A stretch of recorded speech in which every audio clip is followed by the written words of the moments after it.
Imagine arriving at your dream destination only to get scammed within minutes. Don't let this happen to you because it happens to lots of people, including myself. And so in today's video, I'm going to share with you not the common list of scams that you see posted up on every website or ChatGPT listing, but I'm going to share with you a list of scams that have either happened to myself, tried to have happened to myself, meaning people have tried to scam me with these things. I've seen them with my own two eyes, or I've heard them from people that I know with just one connection. In particular, there were many of you fellow explorers that responded to my scams question mark, letting me know how you've been scammed in the past. And so if you did, thank you very much. We'll be running through some of those scams that you all shared with me today. Now, in addition to just sharing like scams around the world, this is applicable for everywhere because what I'm going to be sharing with you, I'm going to be sharing with you the red flags. I didn't have just a red flag, so we're going to use the American flag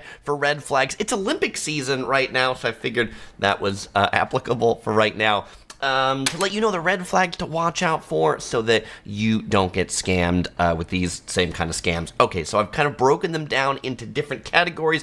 And again, these happen all around the world, but I'll share with you places that they happen perhaps more than others. And so the first category of scams that I'm going to reference here, and by the way, I've got 23 scams to go through in this video. So the first one is the attraction is closed scam. How does this scam work? This scam works with somebody in front of a popular attraction in a country that you're going to, telling you that the attraction is closed.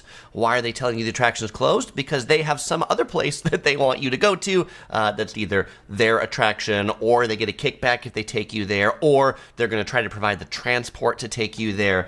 Probably the number one place this happens is here at the Grand Palace in Bangkok. I'm called Sose said a couple of months ago and shared on that post that I showed you earlier that they went to the Grand Palace in Bangkok, and as soon as they stepped out of the grab car, somebody called them over. He told me that the Grand Palace that you see right here was closed to non-locals until 12 p.m. and that I should take a boat tour to another temple.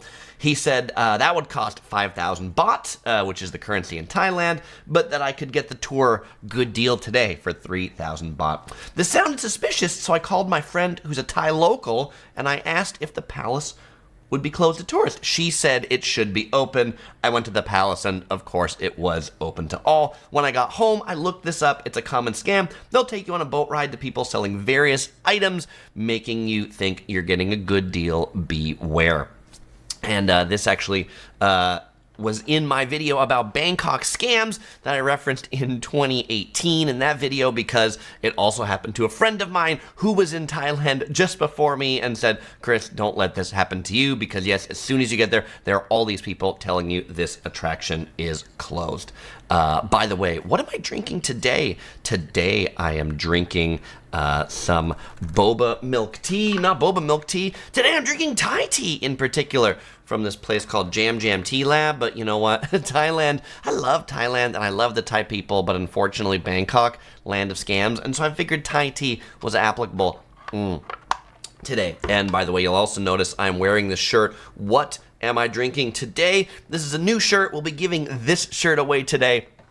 If you didn't win one and you want to pick one up, you can head over to the Yellow Production shop or in the pinned comment of this live stream. But I've been getting tons of comments just wearing this prototype shirt around almost every place I go. Burger joints, this and that, boba joints too. People are like, oh, that's cool. I love boba. So there you go. It's the perfect combination, a panda and a boba tea all together. All right, let's go on. Oh, by the way, so what's the red flag in this scam of the attractions closed? The red flag is somebody not working at the attraction, not a sign at the attraction, just random people coming up to you, letting you know you don't want to go to this place for whatever reason. I've got a better place to take you to. Anytime that happens to you, anywhere in the world, red flag, beware, you might get scammed. All right.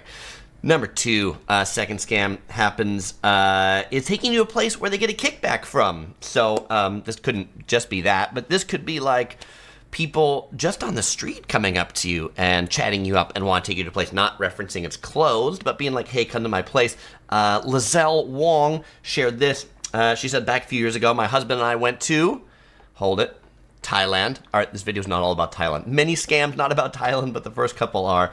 We had this guy come up to us asking for directions. We thought he was another tourist like us. Turned out he wasn't. He guided us to an area giving boat rides along a floating market. We ended up saying no, and we walked away. On the way out, we saw a couple getting dropped off. As we walked past them, my husband whispered to the guy it was a scam. OC Girl and I had this situation when we were in Bangkok. We were standing around looking at another temple in downtown Bangkok, and a friendly lady just came up, started chatting to us. Where are you from? What you doing? Asked us if we were interested in jewelry because, her friend has a jewelry shop that she would love to take us to. And that's it. Like any place that somebody has to take you to that you don't know is probably someplace you don't want to go. All right. Scam number 3 to beware of are things that are free, but not really. Okay, so in particular, Elo Asti said in Egypt, the variant of this scam is that they offer you a free camel ride. You get on the camel. It's free. But it costs money to get off the camel. Of course, the way that these scams work is they don't actually tell you the thing is free. They just imply the thing is free. They're like, would you like a camel ride? And they try to get you on the camel. And then when you're done with the ride, they fleece you down for some ridiculous amount of money. In Hollywood, they hand out a free CD, but they charge you once they autograph it. That's what Elo Asti says, and that brings us to our next scam number 4. This is the CD guys in Los Angeles, Las Vegas, New York City. They're in a number of places in the U.S. CD guys. Could be CD girls, usually guys, though. And the way this scam works is they're walking up and down the sidewalk in some busy area, and they've got CDs. They're not mixtapes, they're mixed CDs. And O. Anthony shared this particular one. O. Anthony said, those CD fellas in Vegas in particular. I walked into the MGM Grand and there were 3 fellas right there with CDs in hand. I went to give them a couple of dollars to be nice, and one of them grabbed a 20 and said the change would go to the producer and this guy, blah, blah, blah. So somebody actually grabbed some money out of his hand. It wasn't just one person that mentioned this scam. There were two fellow explorers that mentioned this. This is the number 1 most mentioned scam on my Ask post. Shane Conroy said the CD guys in Venice Beach. And Tubby said, yeah, in Hollywood, the mixtape guys and the cosplayers want to take pics with tourists for tips. There's a comment in one of these that said, like, the way they offer you the CD, they're like, do you want a CD? And when you go to take it, then they sign it for you. And then they give it to you, and they say, that'll be $20, for this. I've signed it, so I can't take it back right now. The cosplayers are something to be aware of, too. They're in many popular U.S. destinations, really around the world now. If you see people that are dressing up as Minnie Mouse or Mickey Mouse or Batman or showgirls in Las Vegas, they're there because they want some money for tips when you take that picture. And so this is the red flag on this one. Is anybody who is standing around looking like they'd be a great person to take a picture of, but they're not in a place of business. They're like out on a public street. Chances are they want money. And there's nothing wrong with people dressing up and wanting money. The thing is that they're not honest about what the price is. They prey particularly on kids, people dressing up as SpongeBob SquarePants, get the kids and the unsuspecting parents, when the kids are like, can I take a picture with SpongeBob? I guess so. And then, of course, the goons that are with SpongeBob are going to want not $5, but $20. I've heard the showgirls in Vegas even wanting $50 for those photos. So beware that you don't get yourself into that situation. And, of course, you could say, well, hey, I don't want it. And you know what? You don't have to pay them, but you need to be like a pretty big, gruff personality, this and that, to just kind of run off, because you're going to get harassed on your way off for sure.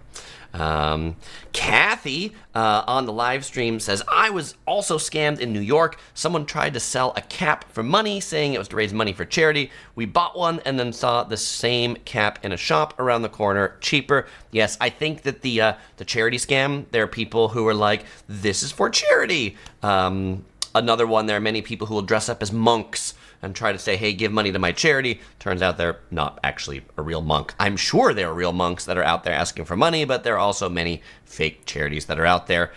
Do the charities get their donations off the street? Would it be better to give a donation via the charity's website if you want to make a donation? It probably is. 101 Wataru, who earlier in the chat said he's in Japan and a first-time viewer of a Yellow Productions live stream. So 101 Wataru, welcome. He said, I didn't meet the CD guys or cosplayers in Hollywood because I went there at 8 a.m. less tourists, so I enjoyed the slow walking walk of fame. That is a great way to get away from some of those scammers in Hollywood or any of these places, is to get there early. Really, the scammers, they don't wake up all that early in the morning. I think they like to sleep in. Scammers tend to be more nighttime people. Okay. Lowell says, what about the Las Vegas timeshare scam? Yeah, so you know what? Maybe I should have put timeshares on the list. So we'll talk about them right here, but timeshares is not one of the 23 that I had prepared. And there are many people that love timeshares. There's many people that hate timeshares. I am definitely in the category that most people feel timeshare presentations are a waste of their time on vacation. You get free show tickets, or really related to some of these scams, you go to these timeshare presentations and they offer you things like, oh, you come here and then you get a free trip. Except it turns out to like redeem the free trip, you got to go through like 28,000 different hoops to redeem that free trip. So beware of what you're actually getting if you go to a timeshare presentation. That's where Kathy says, I love my timeshare. That's it. Many people love their timeshares, but the actual presentations and the high power sales tactics of many of them are pretty awful. Okay. Miguel points out that in New York City in Times Square, the cosplayers must stay within a marked square on the ground. So if you go there, just stay away from that marked square. Apparently, New York City is really forward thinking to being like, we don't want these people to like roam around and harass everybody. By the way, for timeshares or things like that, if you're in a city and people ever like you're walking around and people ever ask you, hey, how's it going? How long are you here for? Red flag, red flag, red flag. The answer to how long are you here for? Leaving in a couple hours. Oh, great. Why don't you go have a good time? Because they want to know if you're here for at least a couple days so that they can get you to go to their presentation or their high power sales thing or something like that. The other thing to be aware of, any type of like sales presentation that you have to go as a couple. Many of these timeshare presentations, if you're a guy, you gotta bring a girl. If you're a girl, you gotta bring a guy. Or maybe you just bring someone that you say that you're, involved with, but you gotta come as a pair to these things because they prey on people, the romantic thing about like, well, honey, don't you want to? Oh, I would love to. So that's another red flag right there. Okay. Scam number 5. This is a variant of the free stuff scam. This is particularly in New Orleans, in Louisiana. Hornsberry shared this scam and said, in New Orleans, or Nolans, guys will walk around the French Quarter. Why is it always guys? Why is it always guys as scammers? Guys will walk around the French Quarter wearing beads. They'll find a couple and they'll say, welcome to Nolans, and put a pair of beads around the woman's neck. Then the scammer asks the man for money. Right, of course they do. Those beads aren't free. Would you like some beads? Welcome to Nolans. that'll be $20 for those beads. Can't take them. You don't want to be a bum. Have me take those beads off, do you? Hornsberry also says the most famous scam is somebody coming up to you and saying, hey, I bet you I could tell you where you got them shoes. So if you take up the bet, you'd be like, there's no way you could tell me where I got them shoes. All right, you give him the money, or you accept the bet, and then the guy says, you got them shoes on your feet, and then asks for the money. There you go. Ha, ha, ha, ha, ha. All right, that was thanks to Hornsberry for that joke. That was not a Yellow Productions original joke. Laurel said, in Hawaii, one person of 3 women wanted the free breakfast for timeshare. My other friend and I refused to go. Laurel, I think that was probably a better use of your time than the timeshare presentation for the free breakfast. Lowell says, do they have scams in Hawaii? Absolutely. Certainly the timeshare is the biggest one. But I think you'll find some of these things definitely appear in Hawaii too. CIAR says, dad jokes on point. Thank you very much. Grant Yenny says, I can confirm the shoes scam, but no one here calls it Nolans. And Nola jokes, heard that many times there. Laura says, in Key West, the scammers tell you they will take you to a secret spot with talking dolphins. Truth is, the dolphins have a very limited vocabulary. That sounds pretty cool, talking dolphins. I mean, I would go for the talking dolphins. Okay. In Key West, by the way, one of my favorite attractions is the Catman in Key West. Like at Sunset Point, there's a place in Key West where all these people come to perform when it's sunset time. There's this French guy, the Catman, that has these like trained cats that perform. I've never seen anything like it in all of my travels. And if you want to watch it, yes, Yellow Productions does have a video on the Catman in Key West. Just go ahead and search for that. Okay. Let's go on to number 6, which we have the picture of right here. Number 6 was shared by Gary Chang. Gary said, oh, I should tell you what this is.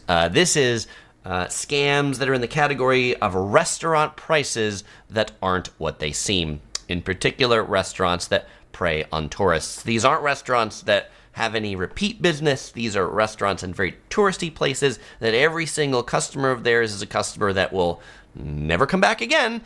And so they can absolutely do this. So here is this restaurant scam.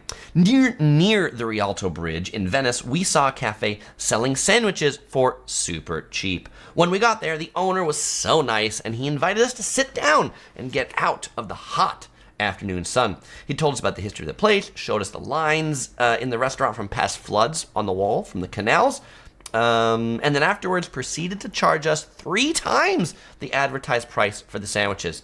Turns out in Italy, there can be a different price for eating inside the restaurant than eating outside the restaurant. Ouch! At least the owner was genuinely lovely and the sandwiches was great. And this is one where you would go and say, is that a scam? Right? Like, it's a legitimate price for sitting down, using the table, enjoying the air conditioning. In Europe, this is a practice, like a business practice, but not just in Europe. Like in Thailand, Thailand, the land of scams. Now I need to drink Thai tea. In Thailand, we went to a famous pad Thai restaurant that had a 10 baht service charge to sit in the air-conditioned room. If you wanted air conditioning, you're going to pay an extra 10 baht to sit there. I think where it feels kind of deceptive is that when there's one price that's advertised, and that's not the price to eat there. And the price to eat there is actually like kind of hidden off in small print. Yip Animation says this is one that's becoming more and more prevalent. Restaurants that charge mandatory tips, like 18%, and then leave a space on the bill for an extra tip. My mom was almost scammed at a Korean barbecue place in Cerritos, here in Southern California. I agree with you. If you're going to cover the tip, then I think there should be no line for a tip. If you're covering the tip with a service charge, why are you asking for more money? And Laura says she's hanging out in stealth mode on the live. All right, welcome, Laura. And Carmen said about Key West, I said the Catman. I did say the Catman. Yes, and Carmen, if you can't find it, like, in the archive of this video, like, leave a comment and I will drop you the link to the Catman in there. All right. So Liesel Wong also shared that we've been scammed from food stalls in Thailand too. We ask the price, so we pick the food we want. They invite us to sit down to enjoy it, and then afterwards they bring us the bill with twice what they said. We noticed that we weren't the only ones this happened to. Yes, and I think that's another one in the land of scammers, right? They'll do that. What's the price? It's this. And then they bring you a bill, hoping you don't notice, and you just pay it, and it's more. Yeah, and Miguel says, in Europe, we don't have the tipping habit, so some touristy places are starting to charge service fees, such as sitting inside the cafe or the restaurant. Yes, and I think, Miguel, where I draw the line on scam or shady business practice or all those sorts of things is just whether they're like really upfront about it or really not, like whether they try to hide it. And I feel like hidden fees tend to feel very scammy as opposed to fees that they are just upfront about. And TT says, great videos. Thank you, TT. Appreciate the kind words. Okay. Category number 7 for scams around the world are rip-off bars. This is a category of prices aren't what they seem, but it's just another level of category, and these scams can be a little bit more specific or a little more intricate. So in Europe, how this often happens are like bars that may advertise something like beer, €1. But it turns out it's only the first beer that's €1, and the second beer is €100 or something like that. These tend to be in bars where people on the street need to invite you there, or the taxi driver says they've got a great bar for you to go to. So you should be very, very concerned when the bar you're going to is not one that like has lots of people, that's in a busy area, but like bars that are in basements, down back alleys, up on second floors, where you're the only person drinking, and the deals seem too good to be true. Chances are the deals are too good to be true. This is also, these rip-off bars is one of the few scams in Japan, and in my video about scams in Tokyo, I talk about this, and it's funny, there will be an endless set of people to say, there are no scams in Japan, this never happens, but then if you read in the comments in the video, there are many people that say this exact thing happened to them in Japan. What happened to them in Japan?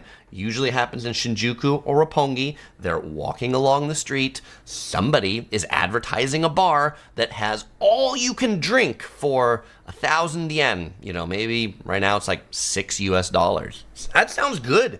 Take me to this place where I can get all you can drink for $6. And then they start drinking.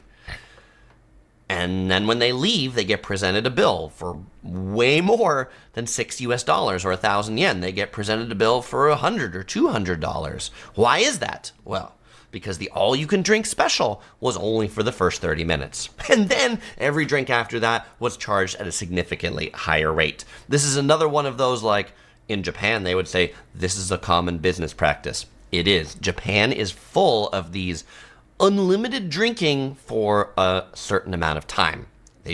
These bars, they don't tell you when your time's up, and they don't bother to tell you what the prices of the follow-on drinks are. And maybe they're just, maybe they're posted in Japanese. That's how they do. You can't read it, whatever. They'll happily accompany you to the ATM, though, to make sure you actually pay them and get the money out. Lowell says, what about the restaurants near the fish market in Japan? Do they charge you to cook it? And then do you pay to sit and eat it? Lowell, I guess I have two comments here, which is that, in Japan, they're really big on sushi, right? So, some of the best fish in Japan is the fish that isn't even cooked. And yes, it certainly, I feel like it's a tourist area around the main fish market in Tokyo, which means the things are more expensive. Sushi's probably not as good, but you know what? Where there are lots of tourists, the food will be there. I don't feel like they're rip-off prices. That's just me. Okay. But our friendly 101 Wataru from Japan could add some insight if he feels that the restaurants around the fish market are scammers. But I don't think so. Okay, number 8. This is also in the category of restaurants that charge you too much. These are places that you go to, and it's not that they've suckered you in with a come-on price. They just don't have a price. There's no price posted. So Laura G shared this one, and she said, recently on a holiday in Greece, we wandered into an ice cream shop, but there were no prices, so we left. We later looked up the reviews for the place and found that it was much more expensive than places nearby. If a place is not upfront about their prices, it's probably because they're looking to rip you off. Also, souvenir gift shops without price tags on items are probably going to quote a higher price to you. That was what Laura said. And I agree with everything Laura said. If there's no price, beware. You tend to see this in hotel gift shops too, not just in gift shops that are on the street in some touristy area, particularly in Las Vegas. Las Vegas hotels, in the gift shops in the hotels, no prices on almost any of the items. because they've done studies saying that, like, well, if I put a price on this $6 bottle of water, nobody's going to buy it. But if I don't put a price on it, and I still charge $6 for it, but the only time people find out the price is when they're up to the cash register and I scan it, people are too wimpy to back out of that transaction and be like, what? That is crazy insane. I'm not paying $6 for a bottle of water. And so they sell their $6 bottles of water and make a lot of money doing it. So beware on shops or restaurants that don't have any prices. Ben agrees, and Ben says you will straight up pay $9 for a small bag of chips at hotels. You sure will. I did not put a particular category in here for the mini bar in your hotel room, but I have issues with mini bars recently where many hotels have gotten rid of the price list. Like, in a room, you used to have, like, some paper stuff that had prices on it. And in the name of COVID, because, gosh, touching that price list was going to get you sick, they got rid of it. And they haven't brought it back. And sometimes they have a QR code that you can scan to find the prices, or they're like, well, I made the price list available for you, but you got to do this, and you got to jump over hoops, and you got to download a 50 megabyte PDF to look at the price, and you can't find the thing, and they're like, nobody's going to do it, and so they'll just buy the $9 bag of chips or the $12 Coke that's in the minibar. As a rule, I never touch the minibar. If I could put a padlock on it, I absolutely would.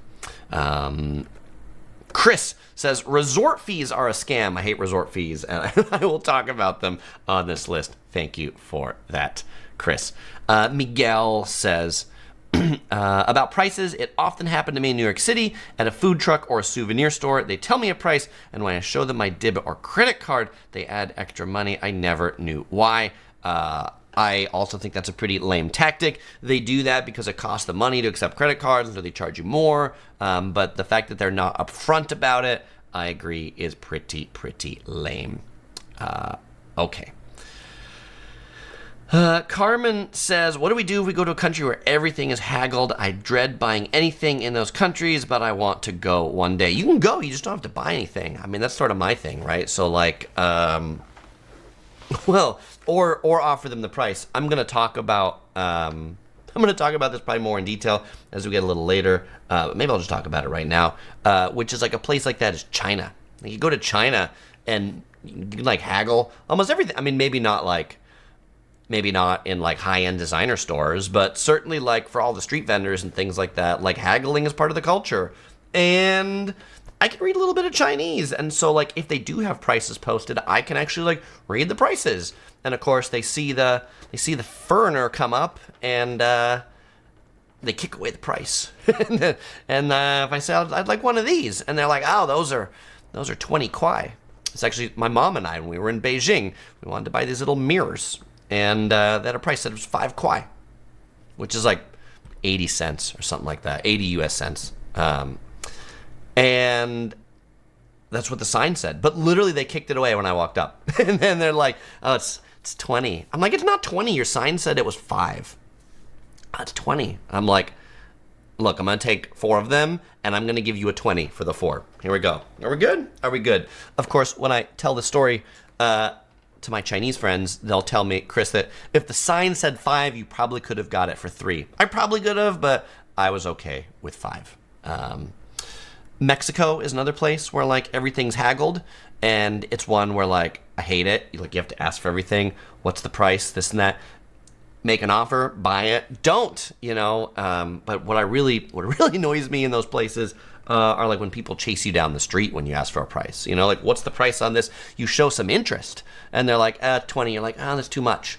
And then you start walking down the street, and they're like, my friend, 15. I give that to you for 15. I don't. As you're like 2 shops down, 10, I give it to you for 10. Carmen, that's how you deal with haggling. You go, and the answer in any country where the price is haggled is whatever their offer is, you just say too expensive, and you start to walk out. And then you see if they offer you a lower price. If they offer you a lower price, then you're getting better. If they don't, and you're fine with that price, come back a little later and pay that price. Because there are some people, like Grovel, that says, I love haggling prices. Good for you, Grovel. Lisa, who has a great Yellow Productions crew shirt in her thumbnail, says in Egypt, their haggling is on another level. Even though you say no, they will keep following you. I hate it. I hate it. I hate it. And Tianji says, bargaining is an essential skill that's literally rewarding. I'm sure it is, and a great yellow shirt in that thumbnail, too, in front of our, good friend, is that Big Ben? Big Ben there in London. Okay. On to number 9. This scam was shared with us by Juicy Fruit 8425. Juicy Fruit. So this is the scam of incorrect change. Doesn't just happen in New York, where Juicy Fruit talks about it. Happens all over the world. It can happen by accident. It can happen on purpose. When it happens on purpose, that's when it's a scam. So Juicy Fruit was buying a $2 hot dog in Central Park, New York. By the way, I wonder when this $2 hot dog was, if this was a story from 1980. When were the hot dogs $2 in Central Park? But I gave him a $20 bill for change back. He gives me a stack of $1 bills. Luckily, I counted in front of him because I only got $17 back from him. I said to him it's supposed to be 18. He nonchalantly gave me the $1 because, well, my subtext, he knew he was caught in the act. I definitely think there are some businesses that deliberately try to cheat people of change, particularly because, people that aren't from the country, because they're like, you don't even know what this currency is, so if I just give you back some stuff, particularly if there's 18 of them or 17 of them, you'll just pocket it, you won't even count it, so it's worthwhile to count your change. It's worthwhile to, like, pay attention and know what the currency is that you're paying, so it's not just all like, here, take my money. Okay, I'll take this, this, and this, and give you back nothing. Yes, and why would you want to pay with cash? Barry, also in a great yellow shirt in his thumbnail, says, hey, if you want to avoid service charges in all places, now pay with cash. And Gene says, I used to go to Tijuana for lunch, but on Avenida Revolucion, I finally got tired of the haggling and the hassle. I agree with you, Gene, which is why I've not been to Avenida Revolucion in Tijuana for many, many years. Tijuana, the city just south of San Diego in Southern California, famous party town. But yes, the people will haggle with you endlessly. Okay, Larry wants to talk about taxis. So let's talk about taxis. Larry says, I prefer using ride shares since using a taxi is more stressful. Always wondering if they're taking the long way or that their credit card reader's broken because they really want the money and they don't want the fees associated with taking the credit card. Maybe. So taxi fare was the, like as a category, because I've actually broken taxi into 3 different categories. Scam taxis was the number one set of scams. So let me share 3 other scams that were shared in taxi fares, or examples. Fat Menace says, drivers would take me out of the way and overcharge me. Uber has eliminated most of that, but on occasion I still have to take a taxi. Always feels like I'm being ripped off. Eat, Drink, Be Merry says, this also happened to me in Las Vegas, going from the Strip to Fremont Street. The taxi driver was taking the scenic route, and a family member that lived in Vegas immediately realized this and called him out on it. And Foreign Particle says, the only time I've been scammed, thankfully, is a New York City yellow cab driver overcharging me for the transfer from JFK to Midtown Manhattan. He didn't run the meter or payment through the inbuilt system, which I thought was odd. I didn't realize it was supposed to be a flat fare until a couple days later, first and last time I use a New York City cab. I will agree on all these statements about rideshare being wonderful from that perspective, as to like knowing what you're going to pay and not have to dealing with the haggle. I don't have a meter. The meter is broken. My own experience on this was actually when we went to Bangkok, Thailand, and I need to drink my Thai tea because we're talking about Bangkok again. I literally am planning to record a video about scams in Thailand. I've researched it. It's all outlined. One of the scams in there is taxis not running the meter. We get to the airport. The airport in Bangkok, we go to the official taxi rank where they have to like they write down the taxi number, they give a thing, they give you a thing that says this is the taxi number that you're in. If you have any issues, report it to this thing. And we get in the taxi, we've just gone off a long flight, we're getting all our luggage in. we don't yet have our scam antennas on, because we're getting this taxi at like the most legitimate place you could get a taxi. And then like 5 minutes in the taxi ride, Osiko and I look around to be like, where's the meter? Where is the meter in the taxi? Can't see the meter. Can't see the meter. Why couldn't we see the meter? Because the taxi driver had put his hat on top of the meter. That's right. So when we get to the hotel in Bangkok, we were staying at the JW Marriott.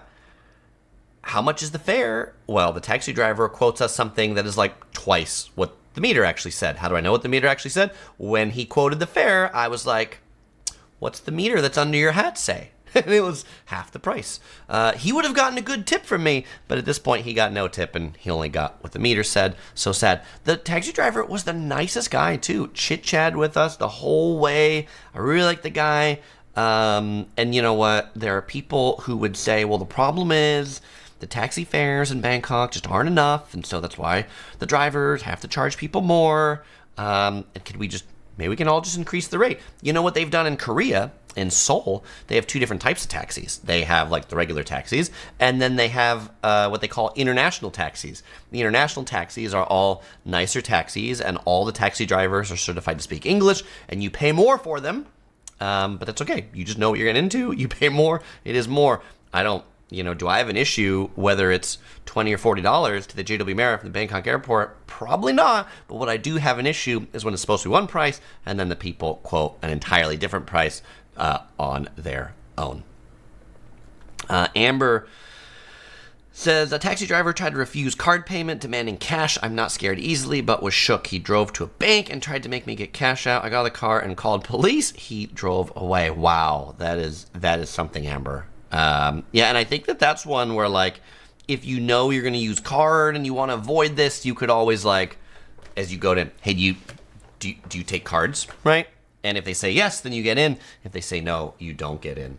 Our experience in Thailand was that we would not set foot into the taxi until we could see the meter and we could see they started it. And there was actually one taxi who would not start the meter. I'm not going to start the meter. Where do you want to go? I'll tell you what the price is. I'm like, no, you need to start the meter. I don't have to start the meter. And so ultimately, we didn't take that taxi. Pink Killer says, these stories are why I avoid taxis. I just don't trust them. It is so sad, right? It's so sad that the taxis, when people are like, oh, I love Uber and I love Lyft, like these scam taxi drivers have given a bad name to all taxis, which is really unfortunate. Okay. I see a lot of other people saying they've had similar experiences. Bangkok, Osman shared that as well, which is why a lot of people in Bangkok want to go and just hire a driver for the day. Because yes, if you need to get around a lot and you're going to be taking a lot of taxis, it might be better just to hire a driver. We did that one day in places where there are a lot of haggle, scam, taxi. Let's not be like, I just pay for someone the whole day to drive a car around so I don't have to deal with that. Okay. Scam number 11 is also a taxi scam. It's the fake taxi scam. I sadly did not cut and paste the username of the person who shared this one, so whoever did, thank you very much. But this fellow explorer shared that in the Dominican Republic, after I got off the cruise ship, the taxi hounds were waiting around for us. And I knew it would be a little more expensive, but I would get local knowledge. But they just took us to the restaurants to pay the taxi guys, and those places sucked hard. Yes, anytime people are coming up to you to be like, taxi, taxi, taxi, it happens in airports where, like, there's the official taxi rank. There's this sign here, say the taxis are over there. But then there will be people in baggage claim to be like, do you need a taxi? You know what? Taxi drivers are never waiting in baggage claim. And so it's like, you might get scammed by the taxi driver, but chances are you're going to get scammed even more by the person who doesn't even have a taxi and just has a random car that they've parked somewhere in the parking garage. And sometimes the way these work is like the person actually saying, do you need a taxi, isn't the person who's going to drive you. They're like the ring men or the front men for then the people that like they put you in the cars of later. So anybody who is walking around physically to say, do you need a ride? That's a person that you are absolutely not Not interested. Red flag. I need no rides from people that aren't actually in a car. Scam number 12 is taxis that take you to the wrong spot. Like you say, I want to go here, and instead they take you someplace else. Zeke in Korea shares this one. Zeke said, in 2005, I was scammed in Beijing, China. I said we'd talk about China. In Beijing during my first year teaching in China. The kabuki driver didn't take me to my hotel, but to a village southwest from the hotel, and told me my hotel is up there. So that's not even like, here's your place, but here's my place. Like a completely different village, a completely different place, hoping that this person would just like decide to stay at this other hotel. Zeke also says there's scammers working for restaurants and tea huts in China will use attractive girls to trick foreign men to going with them and pay a lot more for drinks. So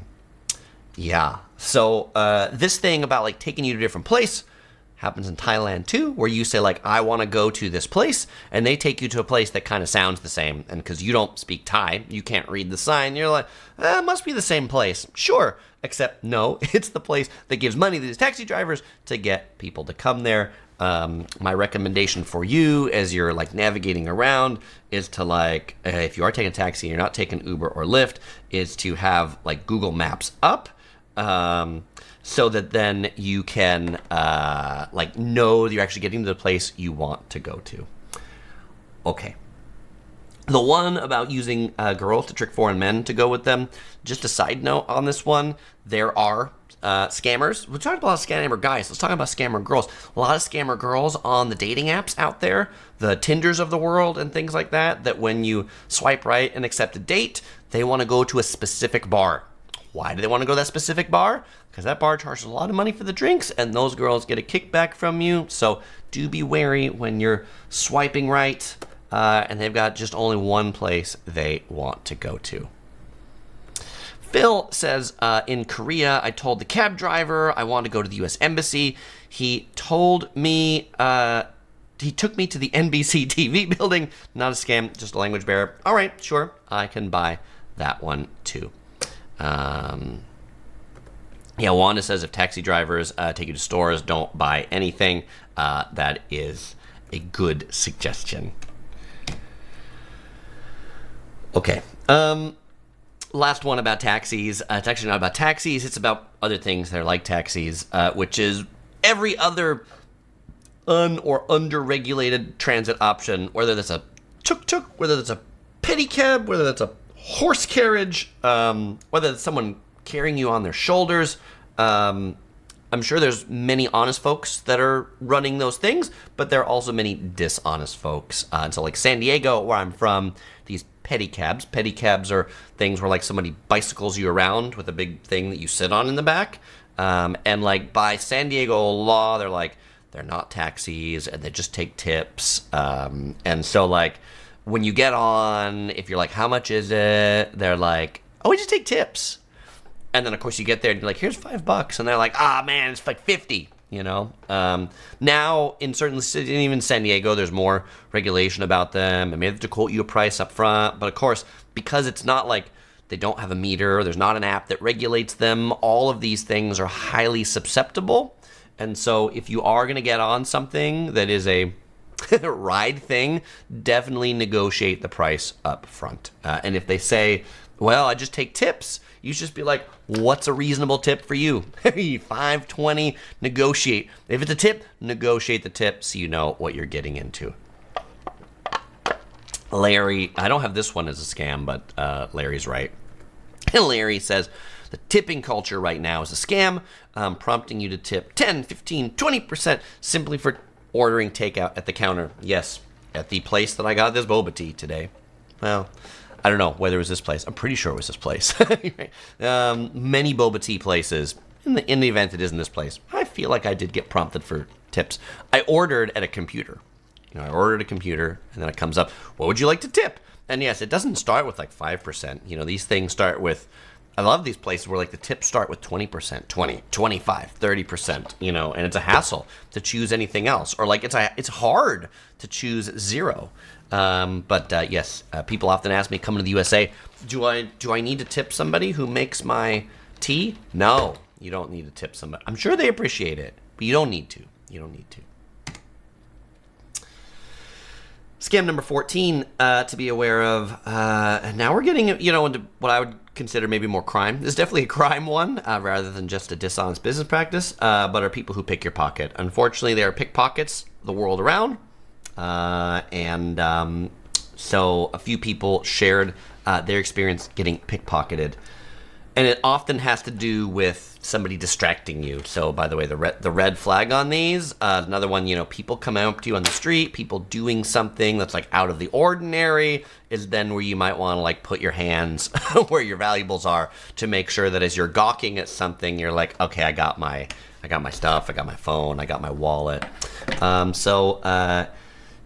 TNG Wong says the sign petition scam in Spain, where a group of young adults ask you to sign a petition for some underrepresented groups. I almost got scammed as a local kept shaking his head to me. I heard they'll reach for your purse as you are signing for the petition, right? So they distract you to sign this petition while someone else comes and picks your pocket. Pickpockets generally work in teams. So there's one or two people that distract you, and there's a third person that comes in to actually steal your stuff. Travel Malta Culture said, I had my phone stolen in Rome after buying an umbrella from a street seller. Where this often happens too. This often happens in train stations or subway stations where some person, you look confused with the ticket machine, they come to help you because they're very nice, but they want to help you out with your money or your card that they want to steal or things like that, or pick your pocket. So never accept help from these way too helpful people in train stations. If you need help, go find an actual uniformed person that works in the train station to help you with the ticket machine. Certainly I had my own experience here of having the original Topher and my camera stolen in London. We were at a street side cafe. We were placing our order with the waitress. My camera bag was just on the side of my leg to the left. And by the time we were done placing our order, the bag was gone. And yes, people say, Chris, do you think the waitress was in on the act? I'm not trying to hypothesize anything. In this case, she might not have been. I have no issue with her or the restaurant. But in this case, the pickpocket was waiting for me to be distracted to then take my stuff. There is also pickpockets who, the way they get to your stuff is by stealthily cutting your bag or cutting your pocket. If they see that like you have a backpack and you put your wallet in the like backmost pocket, then they'll come up behind you and they'll slice it open very carefully with a razor and then take your wallet out. This absolutely happened to a friend of mine in Spain. They cut his backpack while he was walking. When he got to the place and tried to pull out his wallet, he noticed it was cut across the back. Which is why, like the PackSafe bags that I wear, they have the mesh in them so that they can't be cut. There is value to that. Okay, number 15, let's talk about photos. Kathy, Koala Cat from Australia, shared this one. She said, years ago, when we traveled to London, we were walking along a road and someone asked whether we wanted them to take a photo of us. This was back when there weren't any digital cameras. They charged us £20 and said they would send the photo and took our address. We never received the photo. I'm pretty sure it was a scam. I'm pretty sure it was a scam too. We've already talked through the cosplay people in New York City, the Vegas photo people, the showgirls, the Hollywood photo people. I think the other thing to be mindful of too is we have this culture today where we want everybody to take a picture of us and we ask them, can you hold my phone? There are people, not the inverse, but like they'll come up to you to be like, would you like me to take your picture? And there are genuinely great people in the world that will take your picture. There are also genuinely people who will steal your phone or your camera. When they do that, I would say if you do need somebody to take your picture, approach people with kids. Kids in a stroller. Kids, they can't run very fast. They're not going to abandon their kids. Usually people with kids usually aren't the pickpockets that are out there trying to steal people's cameras. Scam number 16 is the ATM or point of sale dynamic currency conversion scam. This is another one where it's just an accepted business practice in many places. It even happens at Harrods. But I consider it to be one of these things to just trick people into saying yes so that you get more money. How does a scam work? Well, the way it works in points of sale when you use your credit card, that the point of sale system can detect is a foreign card, a foreign currency. Then it'll come up and say like, hey, here's the exchange rate. Would you like to use this? And you always want to pick no. You always want to pay in the local currency because this exchange rate is 99.9% of the time going to be way worse than the standard exchange rate you would just pay from the banks exchanging the money.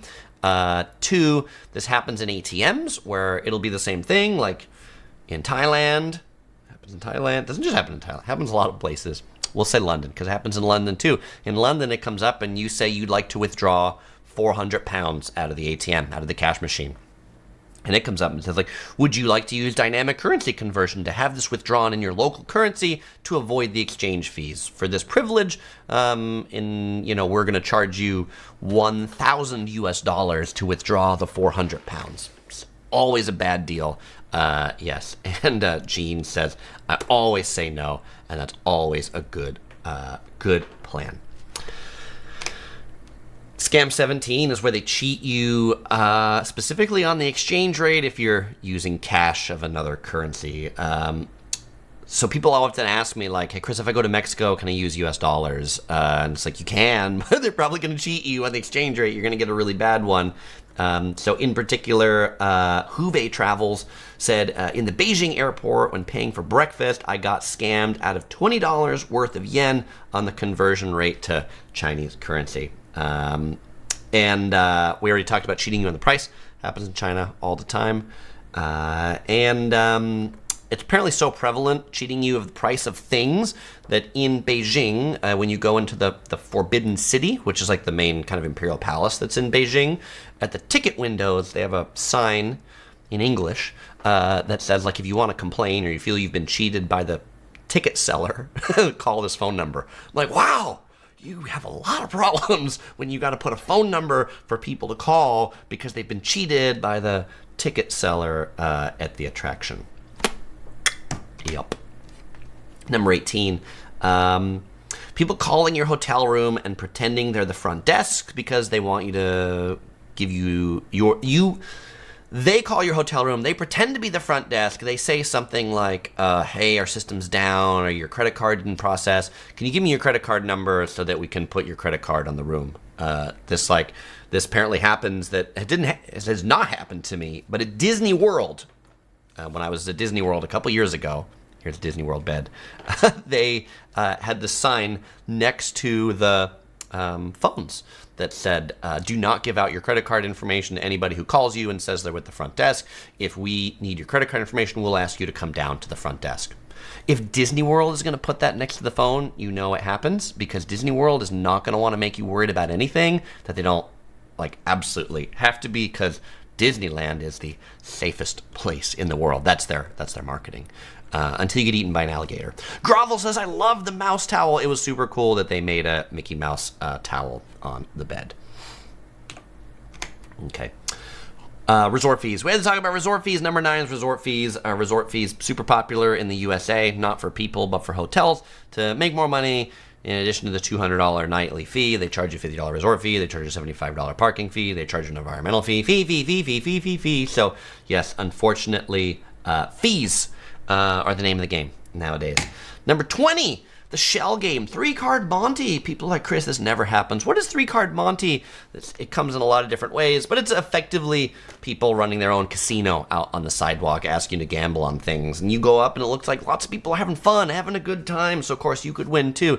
Except it turns out that before you've gotten there, all those people that are having a good time at this cardboard table with shells and cards on the street of Las Vegas or wherever you are, they're all in on the game. They all work for the person who's running the scam. And so any winnings that they have aren't actually winnings. They're just trying to make a big scene so that you come up and try and play, and everything is rigged. You absolutely can't win. They might let you win the first game to think you can win, and then, of course, you place a big bet and you can never win. 21 is parking scams. In places you have to pay for parking. There are a couple forms of this scam. The first one is where an attendant will stand at the lot and take your money to pay for parking, but it's actually a parking lot where you're supposed to pay at a machine. Definitely happens. I think the most evil parking scams are the ones where the parking lots advertise in big numbers. A price happens in LA a lot, where it'll say something like $8 parking, $8.